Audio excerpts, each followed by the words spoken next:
Hey everyone, it's Lynnea with a video for the Scrapping for Less store.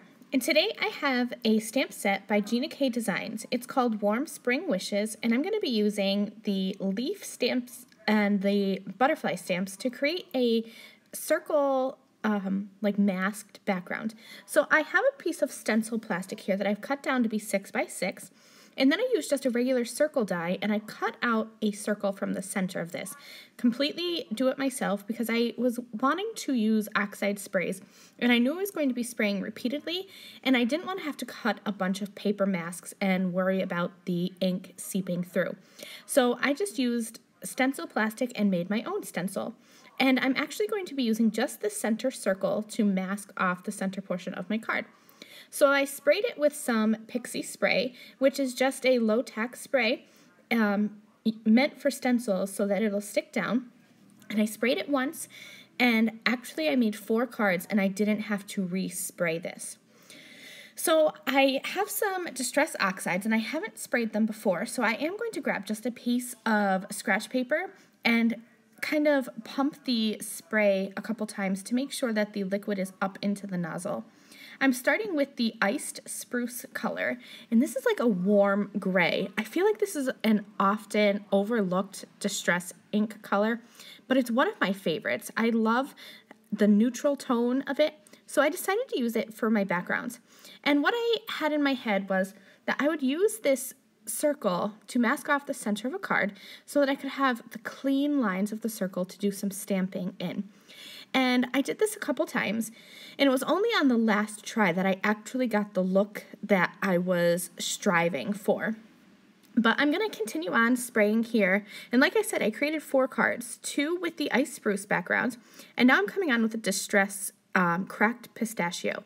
And this was the look that I was looking for. So when you're doing this yourself, to get this look of like a halo, you want to spray close to your stencil. What was happening was the higher up I held my spray, the further I would, the more area I would cover with my spray. So I had this just a couple inches off of that mask, and look at that. You have those clean lines in the middle of your card with a halo of color around. So I'm going to go in with the Fossilized Amber Distress Oxide ink. And I'm using oxide ink so that it will cover up the spray in the background. If you use a dye ink, the spray color might show through. So I'm using the oxide inks to kind of build a wreath going around my card. And for these first ones that I stamped this leaf image right up close against the circle.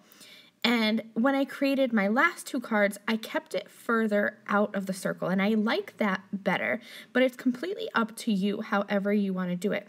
So I'm just going around filling in that whole frame with the leaf stamp.